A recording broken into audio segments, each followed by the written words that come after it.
ഇതാണ് എൻ്റെ ഫ്രണ്ട് റമീസ.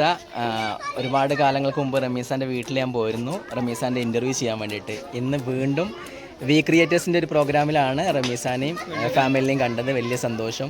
അപ്പോൾ എന്താണ് അന്നും ഇന്നും കണ്ടതിൽ മാറ്റം എന്നാണ് ഞാൻ ചിന്തിക്കുന്നത്. രണ്ടുപേരും കുറച്ച് തടിച്ചിട്ടുണ്ട്, ഫുള്ളി ഹാപ്പിയാണ്. അതേപോലെ റമീസാൻ്റെ ഇക്ക കുറച്ച് ഓവർ നല്ല വൈബായി വന്നിട്ടുണ്ട്.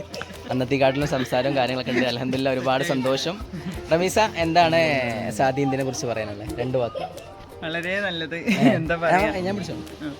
നമ്മൾ വീഡിയോയിലൊക്കെ കാണുന്ന പോലെ തന്നെ അന്നും ഇന്നും ഒരു എസ്പെഷ്യലി മൃഗങ്ങളെ പെറ്റ്സിനോടുള്ള ഒരു ലവും കെയറിങ്ങും ഒക്കെയാണ് നമുക്ക് കാണാൻ പറ്റുന്നത്. വളരെ സന്തോഷം. നമ്മളെ 2 കാലുള്ള മനുഷ്യന്മാരുടെ ഇടയിൽ 4 കാലുള്ള ആളുകളെ സ്നേഹിക്കുന്നവരും ഉണ്ടാവണമല്ലോ.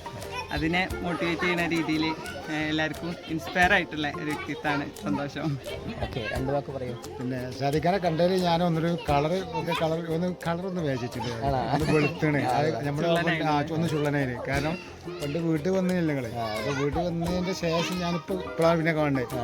അപ്പോൾ കഴിഞ്ഞ ഒന്ന് കളർ വന്നത് ചെറിയൊരു മിനുക്കും ഒരു സൽമാൻ ലുക്കായിന് ജിമ്മിനൊക്കെ പോയില്ല. ഇല്ല ഇപ്പല്ല. പിന്നെ എന്താണെങ്കിലും വലിയ സന്തോഷം. മനുഷ്യന്മാരെ തമ്മിൽ കണ്ട ആളുകളെ വീണ്ടും കാണാമെന്ന് പറയും. പ്രത്യേകിച്ച് ചില മുഖങ്ങളെ എന്നെ സംബന്ധിച്ചിടത്തോളം ഞാൻ കാണാൻ ആഗ്രഹിക്കുന്നതാണ്. ഈ നമ്മൾ പല ആളുകളായിട്ട് ഇൻട്രാക്ഷൻ നടത്തുന്ന ആളാണ്. പക്ഷേ ഈ റമീസ് എന്നൊക്കെ പറയുമ്പോൾ ഒരു നല്ല കുടുംബിനി, ഒരു ലവബിൾ ആയിട്ടുള്ള എല്ലാവരോടും സംസാരം കാര്യങ്ങൾ, അവരുടെ ആറ്റിറ്റ്യൂഡ് എനിക്ക് ഭയങ്കര ഇഷ്ടമാണ്. അപ്പോൾ അങ്ങനെയുള്ളൊരു വ്യക്തിനെ വീണ്ടും കാണാൻ പറ്റിയതിൽ വലിയ സന്തോഷം. Say by.